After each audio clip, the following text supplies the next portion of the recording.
नमस्कार, मी स्वाती विनोद भिंगारदिवे म्हणजेच सौभाग्यवती वृंदा मोहन या मालिकेतील वृंदा.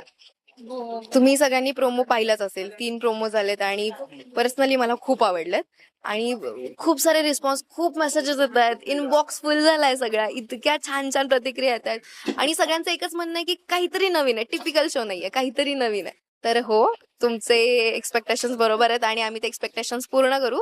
काहीतरी नवीनच घेऊन येऊ. स्वाती, पहिले तर तुझं स्वागत आहे स्टार मीडिया मराठीमध्ये. थँक्यू. खूप सुंदर प्रोमो आहेत, आम्हाला सुद्धा आवडलेले आहेत आणि प्रेक्षकांचा रिस्पॉन्स बघून त्यांनाही आवडलेत हे नक्कीच आहे.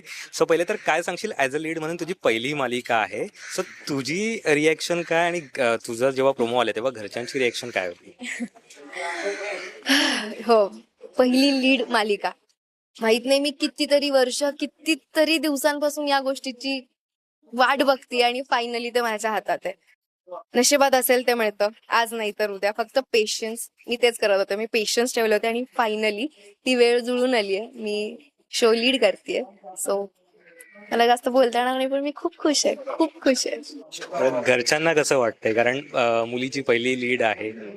मला माझ्या घरचे आधीपासून काम करताना बघतात. वेगवेगळी कामं, नाटक, सिरियल्स, शॉर्ट फिल्म्स, छोटे मोठे कॅरेक्टर्स. पण जेव्हा मी घरी सांगितलं की मी असा असा शो लीड करतेय आणि तेव्हा AI जनरेटेड व्हिडिओ आला होता सन मराठीवर, टीजर आला होता आणि मी तो दाखवला आणि मी त्यांना सांगितलं की बघा, एक नवीन शो होतोय सनवर, त्याचा टीजर बघा. ते बघत होते, म्हणे छान आहे. मग मी त्यांना म्हणाले, नमस्कार, मी सौभाग्यवती वृंदा मोहन. त्यांना आधी कळालंच नाही काय. म्हटलं, हो नमस्कार, मी सौभाग्यवती Vrinda Mohan. So as usual mummy रडायला लागली, बहीण रडायला लागली. खूप खुश आहेत ते माझ्यासाठी. मला असं वाटतं मी जेवढे माझ्यासाठी स्वप्न बघितले नाहीयेत ना, तेवढी त्या लोकांनी बघितले. त्यामुळे खुश आहेत ते. ऑफकोर्स त्यांनाही आनंद झालाच असेल, कारण ॲज अ लीड तुझी पहिली मालिका आहे आणि पुढे तू मालिका करतच राहणार आहेस. सो काय सांगशील या मालिकेची जेव्हा तुला कास्टिंग कळली, सो काय म्हणजे, कारण सगळे नावाजलेले कलाकार आहेत आणि पहिल्याच मालिकेत एवढे मार्तबगार कलाकार मिळणं हे भाग्याचंच आहे. खरं सांगते, आता मी खरं खरं सांगते. माझं कास्टिंग झालं.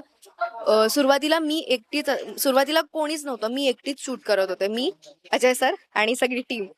तर ऑब्व्हियसली लीड करते तर खूप प्रेशर होतं. सुरुवातच खूप घाबरून घाबरून झाली होती. तोपर्यंत सगळं ठीक होतं. मग वेळ आली, बाकीचे ऍक्टर्स येणार आहेत. मी सगळ्यांची नावं ऐकली. मी सगळे मोठे मोठे काम केलेले एक्सपिरियन्स लोक आणि मी अशी नवीन. सो मी खूप मतं बनवली होती खरं तर आधी सगळ्यांबद्दल, सगळ्या लोकांबद्दल, म्हणजे इव्हन सग्राम बद्दल पण. आणि म्हटलं, अरे यार, ह्याची प्रोफाईल बघितली, खूप स्ट्रॉंग प्रोफाईल आहे, खूप कामं केली आहे त्याने आधी. हा आता मास दाखवला तर संपलं. म्हटलं आता काही खरं नाही आपलं. मी खूप घाबरले होते. पहिलाच दिवस संग्राम सेटवर आला आणि त्याने मला इतकं कम्फर्टेबल फील करून दिलं. तो अशी स्वतःहून छान बोलायला आला. माझ्या जीवात जीवाला, ओके ठीक आहे, चला आपला हिरो तरी आता कम्फर्ट मध्ये आहे, आपण हिरो सोबत तरी कम्फर्टेबली बोलू शकतो. नंतर हळूहळू सगळे कास्ट आले आणि टचवूड सगळे इतके छान आहेत. मी नवीन आहे, मी चुका करते, सगळे मला इतकं समजून घेतात, माझ्याशी इतकं प्रेमाने वागतात, मला चुकलं की व्यवस्थित समजावून सांगतात. कोणीच टँट्रम करत नाही, कोणीच मास दाखवत नाही. सगळे मला सांभाळून घेतात. त्यामुळे थँक्यू सो मच सगळ्यांना. मला माहित नाही मी पर्सनली कोणाकोणाला जाऊन थँक्यू म्हणायची अशी वेळ येईल किंवा तो प्रसंग कधी येईल, पण मी त्यांच्यासाठी तुम्हा सगळ्यांना सांगते की मी खूप ब्लेस्ड फील करते की मी एवढ्या मोठ्या लोकांसोबत काम करते, ज्यांच्याकडनं मला खूप काही शिकायला मिळतंय. बरं, प्रोमो बघून आम्हाला इंटरेस्टिंग तर वाटतेच आहेत, पण तू शूट करत होतीस, सो तुझ्या पॉईंट ऑफ व्ह्यूने काय सांगशील की तुझा एक्सपिरियन्स कसा होता ते? प्रोमो शूट करताना म्हणजे तुम्ही पाहिलं, अख्खी नाईट, 2 दिवस अख्खी नाईट शूट केली आहे. माझा पहिलाच शो, एक माझा वेगळाच उत्साह आहे या शो साठी, कारण मी पहिल्यांदा लीड करतेय. माझ्यावर खूप जबाबदारी आहे आणि मी ना प्रत्येक गोष्ट खूप अनुभवण्याचा प्रयत्न करते सध्या. की आता खूप 3च वाजलेत, पहाटच झालीये, मला झोपच आलीये. मला हे सगळं नाही करायचं. हे मी आधीच ठरवलं होतं की आपण खूप दिवसांपासून या गोष्टीची वाट बघतोय. फायनली देवाने आपल्याला आपल्याला आपल्यापर्यंत ते पोहोचवलंय, तर कुठलीच कंप्लेंट नाही करायची. मग डे नाईट शूट असू देत, एक्स्ट्रा आवर्स असू देत, एक्स्ट्रा शिफ्ट असू देत, कितीही काम असू देत, कंप्लेंट करायची नाही. त्यामुळे मी खूप मी जगतीये ही प्रोसेस, एवढंच सांगेन. बरं, स्वाती, याच्या आधी तू वेगवेगळ्या मालिकेमध्ये छोटे छोटे रोल केले होतेस आणि आता लीड मिळते. सो याच्या मागचा काळ बघता आजचा दिवस किती भरून येतोय, किंवा आज इथे राहून मागचा दिवस जेव्हा बघतेस काय वाटतंय?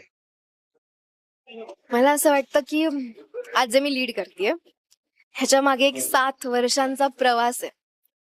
मी असं नाही की मी खुश नव्हते, मी खुश होते. मी जे काही करते मी छान कामं करत होते, मी चांगल्या लोकांसोबत काम करत होते.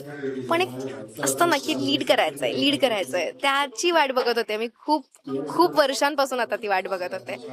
आणि फायनली ते करतीये ना, तर मला असं वाटतं की मला प्रेशर आता जरा जास्त आहे. कारण जेव्हा एखादा माणूस नवीन असतो आणि एखादी जबाबदारी येते की हा चला आता आपण हे केलं, पण मला याचं गांभीर्य माहितीये. एखादा शो लीड करणं काय असतं मी हे समजू शकते. त्यामुळे मला खूप जास्त प्रेशर आहे आणि मला असं वाटतंय की मला त्याची जाणीव असल्यामुळे माझ्याकडनं खूप सिरियसली काम होईल. मी प्रॉमिस करते सगळ्यांना की मी माझं बेस्ट देईल. नक्कीच लीड आणि खूप वर्षानंतर स्ट्रगल करून मिळणं. कोणाला थँक्स बोलावं असं वाटतंय कारण या स्ट्रगल पिरियडमध्ये बऱ्याच लोकांनी आपल्याला साथ दिलेली असते. बरोबर. सगळ्यांना माझ्या आयुष्यात येणाऱ्या प्रत्येक माणसाला मी थँक्यू म्हणते. कारण प्रत्येक जण काही ना काही शिकून देतं. प्रत्येक जणाचं काही ना काही कनेक्शन असतं. म्हणजे Sun Marathi, Pallavi ma'am, Vaibhav sir, Rutuja ma'am, Ajay sir, सगळ्यांचं मनापासून थँक्यू आहेच. पण आपण त्या लोकांना नाही विसरलं पाहिजे की ज्या माणसाच्या डोक्यात आलं की अरे हिला पण ऑडिशनला बोलवून बघूयात. 10 लोकांमध्ये अजून एक मुलगी आली. त्या 10 लोकांमध्ये जेव्हा कोणी मला बोलवलं असेल किंवा मला पहिला फोन तर सोहमचा आला होता, तर मी त्याला सुद्धा मला थँक्यू म्हणायचंय. कारण जर त्याने नाव सुचवलं नसतं तर तिथपर्यंत मी आलेच नसते. त्यामुळे प्रत्येक माणसाला थँक्यू. आणि माझ्या सोबतचे सगळे वेलविशर्स, माझी फॅमिली, माझी मम्मी, माझी बहीण, माझा जिजू, माझे जे काही जवळचे मित्र मैत्रिणी आहेत, ते सगळे मला खूप एन्करेज करतात. माझ्यापेक्षा त्यांना विश्वास होता की आज ना एक दिवस तू लीड करणार आहेस, तू करणार आहेस ग. माझ्यापेक्षा त्यांचं जास्त मॅनिफेस्टेशन होतं हे. सो त्यांची दुआ कामाला आली असं म्हणायला पाहिजे. बरं स्वाती, तुला जेव्हा रुंदाचं कॅरेक्टर सांगितलं गेलं की असं असं असणार आहे, वन लाईन वगैरे सांगितलं गेलंय, तुला रुंदा शोधायला किती वेळ लागला? काय सांगशील त्याबद्दल? कारण कशी सापडली रुंदा तुला? ऍज अ ऍक्टर म्हणून मला असं वाटतं की नाही, मी शोधतीये अजून. म्हणजे मला हे जमलंय असं ऍक्टरला कधीच नाही व्हायला पाहिजे आणि नाही होणार मला असं कधीच. हो, मी तिच्यापर्यंत पोहोचण्याचा, तिला फील करण्याचा प्रयत्न करतेय सध्या. ती अजून सापडलीये की नाही हे तर तुम्ही मला सांगाल माझ्या कामावरून. जेव्हा तुम्हाला एपिसोड्स आवडतील, तुम्ही सिरियलचे कंटिन्यू व्ह्युअर्स व्हाल, तेव्हा तुम्ही मला सांगा की मला वृंदा सापडलीये की नाही. मी तर अजून चाचपडतीये, मी तर अजून शोधतीये. नक्कीच प्रेक्षकांना बघायला आवडेलच. सो थँक्यू सो मच आमच्याशी गप्पा मारल्याबद्दल. जाता जाता प्रेक्षकांना काय सांगशील? हेच सांगेल की नमस्कार, मी सौभाग्यवती वृंदा मोहन रोज तुम्हाला भेटायला येणार आहे रात्री 9:45 वाजता. त्यामुळे 9:45 वाजता कोणीच टीव्ही समोरून हालायचं नाही.